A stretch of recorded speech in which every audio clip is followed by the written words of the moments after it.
the room to, thank you, Cantor, to eliminate the sounds we don't want at this time, the distractions. So let's make sure that our phones are either turned off or are certainly silent, and also any other devices we might have, like a watch or whatnot.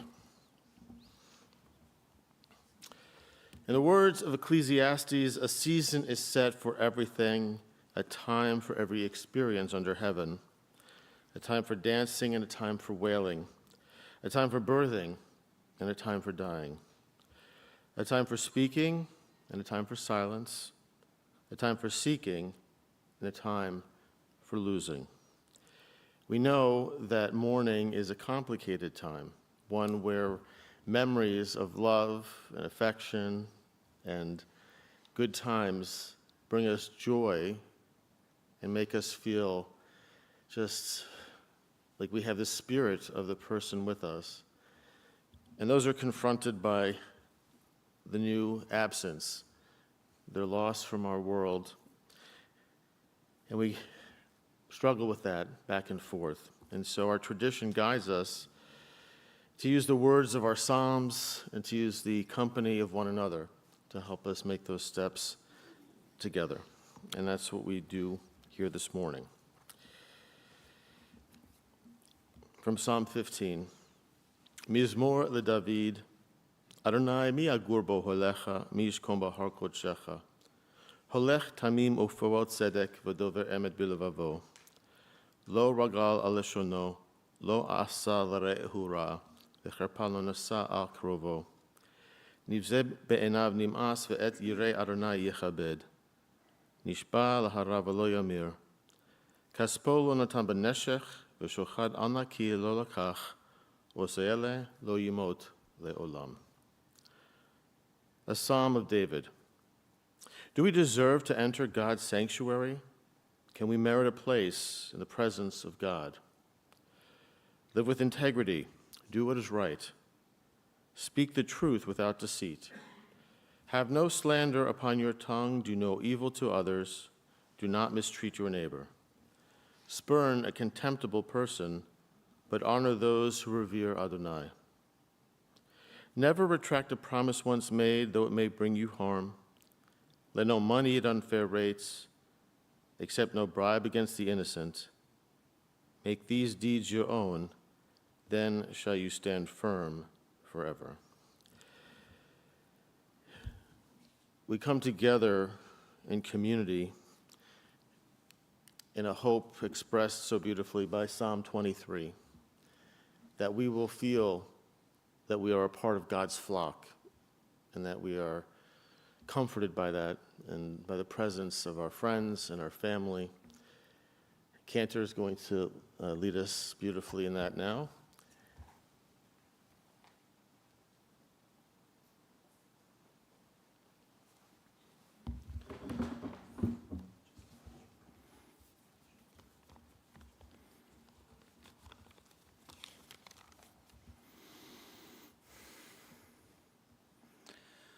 Mizmor LeDavid, Adonai Erohi lo echsar, binodeh sheyarvitzeni, al mei menuchot, ינעלני. נפשי ישובב, ינחני במגלי צדק. למען שמו, למען שמו, למען שמו. גם כי אלך בגץ על מוות, לא יירא רע, כי אתה עמדי. שיבתך ומשענתך המה ינחמוני,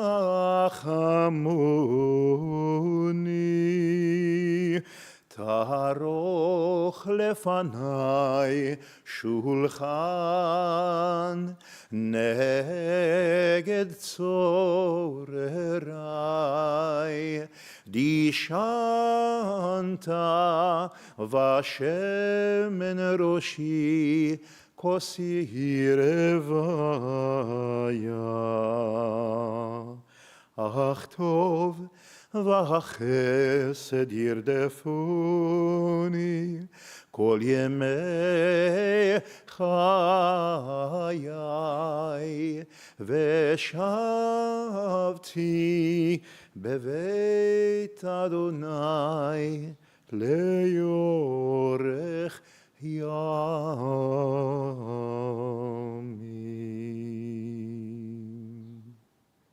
The Lord is my shepherd, I shall not lack. God causes me to lie down in lush pastures. God leads me beside tranquil waters. God restores my soul and guides me in righteous paths for God's name's sake. Though I walk through the valley of the shadow of death, I will fear no evil, for you are with me. Your scepter and your staff comfort me. You have anointed my head with oil, my cup overflows. May only goodness and kindness pursue me all the days of my life, and I shall dwell in the house of the Lord forever.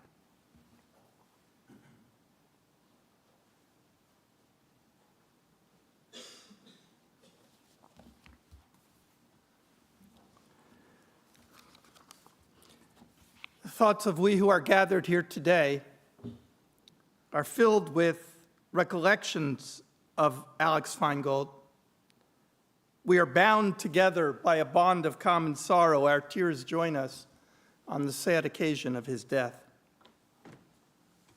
It's not easy to understand death. As sister and brother, brother-in-law, nephews, family, friends, we are pained by Alex's passing. There's a gap which death causes it that nothing can fill. I once read a talk that was given by the famous English writer H.G. Wells. It was at that time the occasion of his 70th birthday. And at this celebration that was being held in his honor, he rose to acknowledge the many tributes that were being paid to him. And he said that he was reminded of his feelings as a child when his nurse would say to him, "Mr. Henry, it's your bedtime." He'd protest, of course, as children do at bedtime, even though in his heart he knew that sleep would bring him much welcome rest. And then H.G. Wells observed, "Death is a nurse, both affectionate and stern. When the time comes, she says to us, 'Master, it's your bedtime.' We protest a little, but we know quite well that the time for rest has come and that in our hearts we are longing for it." This stern and affectionate nurse came for your brother, Alex Feingold, and he is now at rest, freed from the suffering, the struggles of these last few months. But we have gathered here today to affirm that his passing does not mark the end, for he has left behind a precious store of memories, a long and wonderful life's record of good and worthwhile deeds. I want to give the first words this morning to his family. I'm going to call Josh, his nephew, forward. He's going to share some thoughts, and then I'll add some thoughts. Aaron's going to do it? Oh, I got it backwards. So I'll call Josh, but Aaron's going to come forward. And after he shares some thoughts on behalf of the family, I will add some thoughts that Pearl shared with me. And we hope that together we will be able to pay adequate tribute to a life well lived. Aaron? Poor Josh got nervous there for a moment.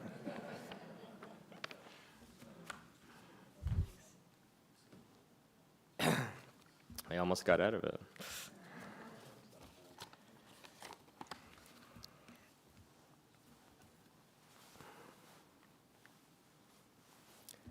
On behalf of my mother Pearl, my uncle Ralph, my brother Josh, father Nathan, and myself, I want to thank you all for gathering here today to honor and remember the life of my uncle, Alex Feingold, a man of remarkable talent, strength, and unwavering dedication to his family, his community, and his craft. Alex was born in 1938 to his two Jewish immigrant parents from Eastern Europe, Bessie and Aaron, on the Lower East Side. When he started school, he spoke only Yiddish, but Alex would grow up to attend art school, work at NBC, eventually open his own optical house, doing artwork for TV commercials and Hollywood films, and would even open his own restaurant and go on to own real estate in the West Village. And everything that Alex did in business or otherwise, he did it with tremendous love, selflessness, generosity, and lots of humor. To the employees at his company that he started, he was a generous boss. He insisted that the workers have a union, but as a testament to the type of guy Alex was, the workers wanted Alex to be their union representative. Alex was also beloved in his community. At Girard Towers in Forest Hills, where he lived for several decades, Alex was a longtime member of the board. He particularly loved planning the social events there, like the Chinese New Year party and Hanukkah party, and loved taking care of the pool and the gym. I remember every time I walked into the building and people would excitedly say, "Oh, you're Alex's nephew?" But the most important thing to Alex was his family. He was a loving brother to Pearl and Ralph, a devoted uncle to my brother and I, and treated my father Nathan like his own brother. As Alex's parents grew older and his father was ill, Alex also stepped in to provide for the family, and in many ways was like a father to Pearl. When their parents could no longer take the children to the Catskills in the summer, and he didn't want my mom to be stuck at home, he took her along with him on his vacation to Provincetown when she was only 10 years old. He taught Pearl how to ride a bike and purchased her first car for her. When she got married to Nathan, he paid for the wedding. My earliest memories of Alex, excuse me.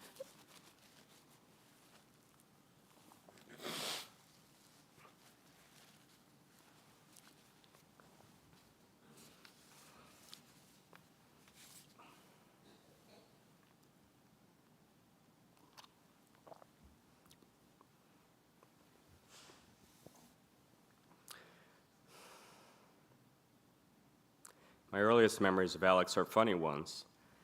I remember when my parents needed him to babysit, so I went to his apartment in Forest Hills. I was about 5 years old, and he put on an Andrew Dice Clay comedy special for me to watch. When my mother picked me up, I learned a whole vocabulary of new words that I won't say here in Temple, but let's just say it truly surprised her. After that, I loved going to spend the day with Uncle Alex because he would take me to see The Terminator and other R-rated movies. As we got older, Alex continued to always show up for Josh and I. I remember when Josh and I went to sleepaway camp, and Alex came to our house with his art supplies and painted our trunks with our names on it, sports teams' logos, and whatever else we were interested in as 10-year-old boys. For Josh's bar mitzvah, Alex made all of the centerpieces on the tables. Alex was always so proud of anything Josh and I did. He thought it was so wonderful when Josh got into promoting clubs and opening his own bar. He would tell my mom, "Josh is a hustler, just like me." Alex used to love when I talked to him about living and traveling to China, and he really loved when we went for Chinese food in New York and I would speak to the waitress in Mandarin. And he was so fond of Josh's children, Jackson, Stella, and his wife Carly. He would watch Stella draw and say, "I can tell, she's an artist," and he saved every drawing or little trinket that they made for him. There's an endless set of memories that I could share about Alex's humor, generosity, and just what a terrific person he was. I'll feel his absence most poignantly during Rosh Hashanah and Thanksgiving dinners at my parents' house. He loved when his sister, my mom, would make foods that their own mother used to make, such as brisket, noodle pudding, chopped liver, or anything cooked in schmaltz. But no matter what, without even tasting it, Alex would say, "Aaron, pass me the salt shaker." And like a true older brother, even if Alex loved the food, he was always sure to remind his sister Pearl that her version was not as good as when their mother made it. Today we say goodbye to Alex, but we will carry forward his memory. May his life continue to inspire us to create the life that we dream of for ourselves, as he did. And may his memory be a blessing always. Alex will be missed deeply, but not be forgotten. Thank you.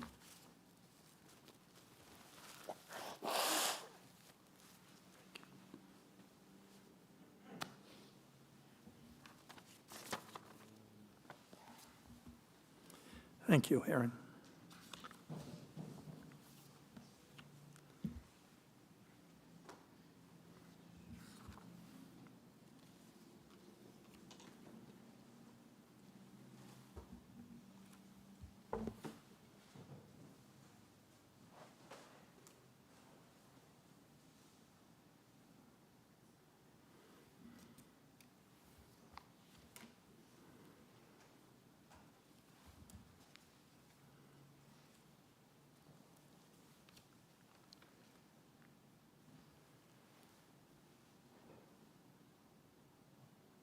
Alex was a good brother. That's not correct. Alex was a great brother. And you were never far from his thoughts. His world, as busy and full as it was, always had room for those whom he loved. You know, there's a certain irony in Alex's life. For a man who never married, never had children, nothing was more important to him than family. At one point, when his talent as a commercial artist was taking off and he was being recognized for the special talent that he had, he was offered a job in LA, but he could not think of leaving his family and being that far away from them. His death falls heavily on Ralph and on Pearl. As you heard a little bit from Aaron, Pearl was a late-in-life baby, and as a result, her parents were older during her formative years, and there was a significant age difference between her and Alex.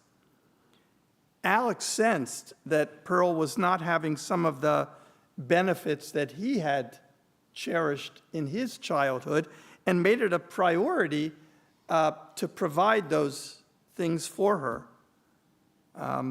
Some of Pearl's earliest memories are of Alex putting on his tefillin in the morning. Their parents spoke Yiddish at home, and Alex made sure that Pearl learned her Aleph Bet as well as her English. By the way, English was interesting because, as Aaron alluded to, it was a Yiddish-speaking home. When Alex showed up, the story is told in the family, his father brought him for kindergarten. They said, "We can't admit him, he doesn't speak English." And his father said, "Okay, give him a couple weeks, we'll be back." And by then he knew enough to get into kindergarten. Alex, as you heard, was so often taking care of Pearl. One Hanukkah, she complained that they didn't have, how come all the other houses have all this beautiful stuff for Christmas and the lights and everything, and we don't have anything? Alex took this as a personal challenge, and he built some kind of, I have to be honest, she described it to me, but I have no visualization of what she described, some kind of a ark with commandments and lights and whatever it was clearly very impressive, certainly impressive to a young girl, and she now had her statement as well. And you heard about the other things, how he made pieces for the bar mitzvah and for, and that time when Aaron referred to that he felt bad that Pearl wasn't getting the trips that he had enjoyed, and took young 10-year-old Pearl along with him on a vacation that he went with friends. What Aaron didn't mention was this was really the first time that Pearl had been away from home. And so at night she was crying because she was away at home, and he had to take her back home, right? Because he meant well, right? But didn't quite understand. You heard how he was a successful businessman, ultimately owning his own business, real estate, restaurant. He was a proud member of the Forest Hills Jewish Center. And everyone loved Alex. If he was in his building, and when Pearl or the kids would go back, even while he was in the hospital, the first thing, how's Alex doing? Towards the end, the scenario flipped a little bit, and the big brother, who was almost like a father, now it was Pearl's turn to mother him, or try and mother him. She was not always successful. You heard how he would look forward to her cooking, reminding him of his mother's cooking, and how he lived so vicariously through Nathan and Pearl's children, through Josh's enterprises and through Aaron's travels and experiences. And Nathan was actually one of his favorites, right? Partially because Nathan was his source, right? He would smuggle in at the end to the hospital the potato chips and chocolate and things that he was not permitted to have. But he was. In fact, Nathan mentioned that when they got married, and literally Pearl and Nathan literally had nothing, it was Alex who stepped forward and paid for the wedding, right? And even at the end, when Pearl and Nathan had, shall we say, a little more than nothing, he still insisted, everything okay? Can I give you something? This was just his nature. He was the giver. He was the one who was constantly caring for those he loved.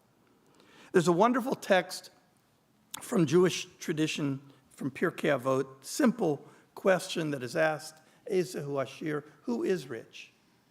Right?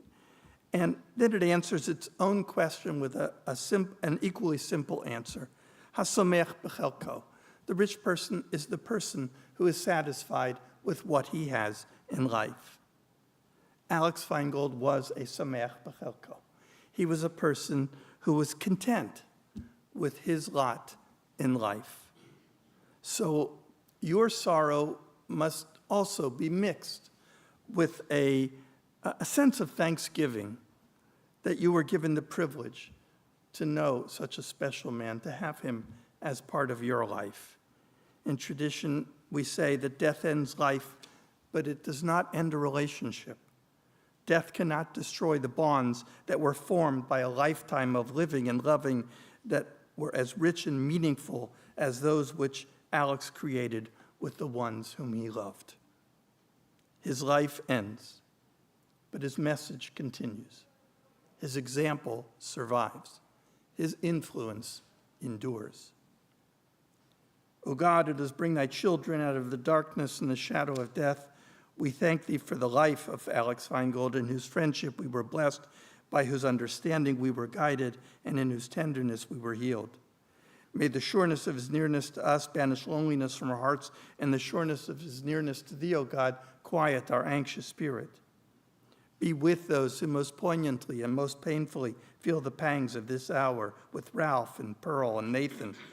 Comfort and strengthen their hearts, guide and direct their lives. Help them to know that deeper than the pains, the frustration, and even the mystery of death are your everlasting arms of love and mercy.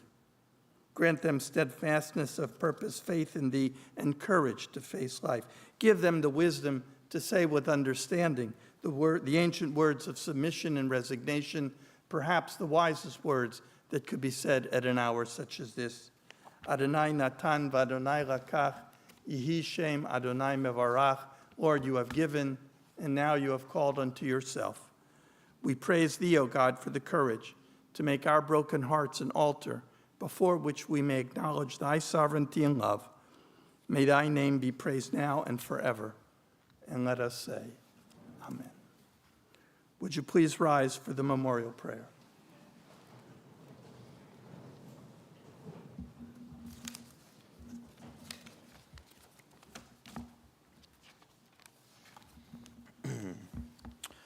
El male rachamim,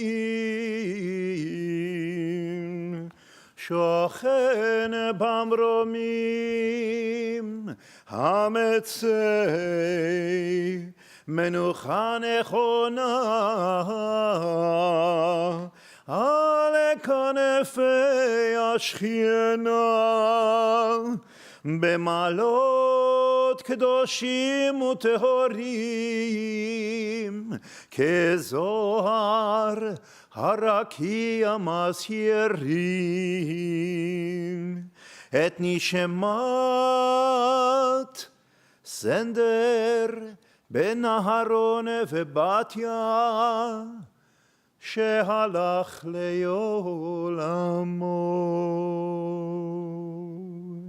בעבור שאנו מתפללים ביד הזכרת נשמתו, בגן עדן תהא מנוחתו. לכן בעל הרחמים, הסתירהו בסתר כנפיך לעולמים, וצרור בצרור החיים את נשמתו, אדוני הוא נחלתו, וינוח ושלום על משכבו, ונאמר Amen. O God, exalted and full of compassion, grant perfect peace in your sheltering presence among the holy and pure. To the soul of Sender Bat Aharon Ubatya, to the soul of Alex Feingold, who is gone to his eternal home. Master of mercy, we beseech you, remember all the worthy and righteous deeds that he performed in the land of the living. May his soul be bound up in the bond of life. The Lord is his portion. May he now rest in peace. And let us say, Amen. Interment will be following at the Mount Hebron Cemetery, following which the family will be observing Shiva at Pearl and Nathan's home, 5 Horseshoe in Old Westbury. They'll be there today from 3 to 5 and 7 till 9. There will be services this evening at 8 p.m. Tomorrow, 1 to 3 and 7 till 9, with services at 8. Friday, 1 to 3. And then Sunday, 11 to 1, 7 to 9, with services at 8. And Monday, 1 to 3, 7 to 9, services at 8. You got that?